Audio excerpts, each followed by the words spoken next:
Now, the process of validating petition signatures here in Douglas County, election officials say the same system that caught the fraud is protecting voters.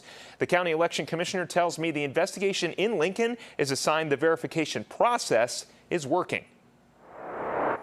Every election commission in Nebraska uses the same process for verifying petition signatures. It starts at the top of the page to see if the circulator was paid or a volunteer. Next, we're going to look at the circulator information. Do they have their name printed and signed on there?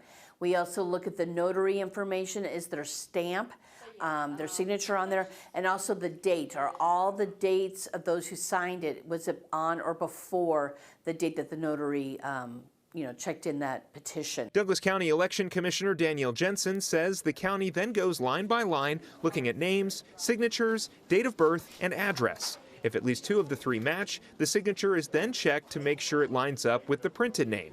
There are several ways to verify a legitimate signature, Jensen says, even if your handwriting isn't the best. So as we're checking this line by line, we're pulling up that individual's voting file, and we have photocopies of anything that they've signed and turned into us, whether it was an early voting ballot application, their original registration, if they registered through the DMV, we can also look at that signature. Every petition goes through this exact process. Jensen says what Lancaster County caught this week is a sign the process works. Voters in Nebraska can be assured that we do have great checks and balances, and this is across our state, not even just Douglas or Lancaster County, and they can know that their voices are being heard, and that if they did sign that petition, it's going to count, and if there were some bad ones on there, we're going to catch them. Each petition has to hit a specific percentage of valid signatures. For example, a constitutional amendment needs 10% of registered voters.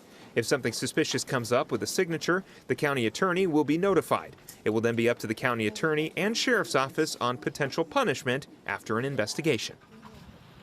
Now, the Douglas County Election Commissioner tells me the findings in Lancaster County will not impact past petitions like medical marijuana because those have already been processed and brought to a vote.